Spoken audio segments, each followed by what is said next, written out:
Why can't you be the greatest servant of our time? Genuine question. Why can you not be the most beloved, most obedient servant of this generation? To Allah, of course. Because, okay, if I ask the question, why can you not be the greatest servant there was? You might respond by saying, well, how could I possibly compete with the prophets? How could I possibly compete with the Sahaba?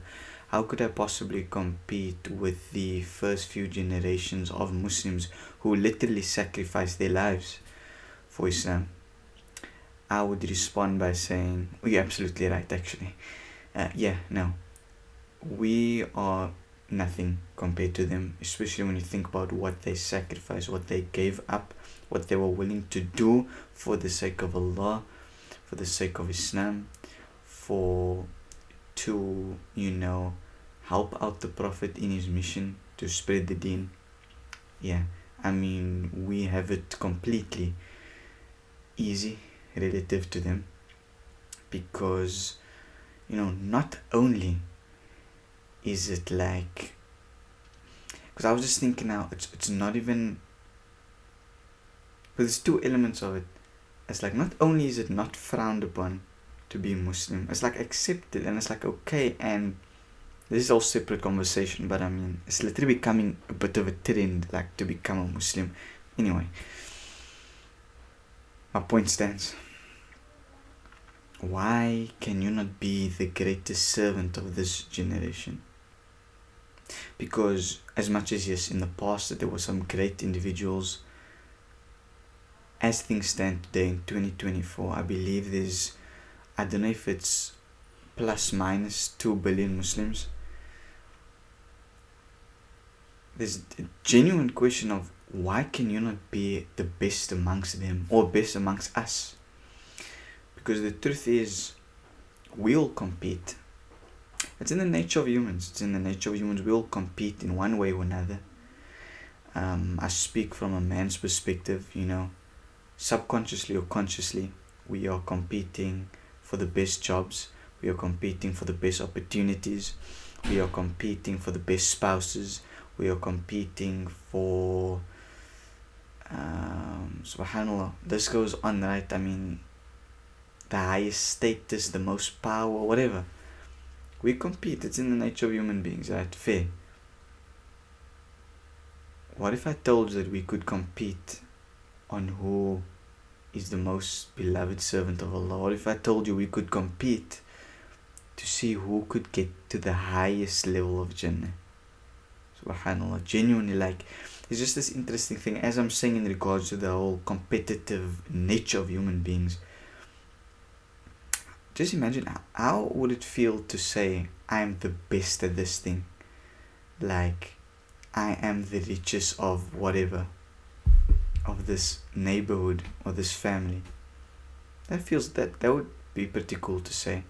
How cool would be able to say that I'm, I have the most achievements in whatever.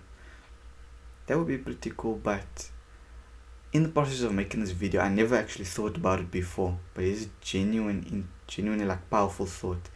Imagine getting into Jannah, the highest of levels, amongst the greatest Muslims to ever exist, and being able to stand there and say, I was amongst the best of the Muslims while I was on this earth. Genuinely, how incredible of an achievement wouldn't that be? And so look, we're not on this earth forever. Times around, we are going to die. Allah Rabbul Alameen says in the Quran, Innaka mayyitu wa innahum mayyitun. You are going to die, and they are going to die. Right? I'm just kind of establishing the concept of death. In another verse, Kullu nafsin dha'iqatul maut. Every soul shall taste death. We all know this, and these are common verses. I think the point that I'm trying to make, because this is a universal concept though, right? I think, especially in the world we live in today, with all of the opinions, with all of the perspectives, and literally everyone has a different perception on anything, and like everyone argues about anything. That's one of the very few principles in life that I think it's just like mutually agreed upon.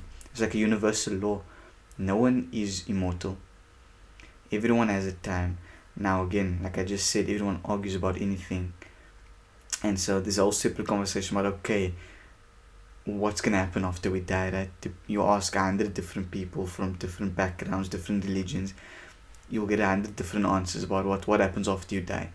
That's not the discussion. The point is, we're all going to pass. All of our times are limited. So subhanallah, it's important to understand what's going on. What's our purpose? Where are you going? And ask yourself important questions about why. Why can you not be the greatest servant of this generation?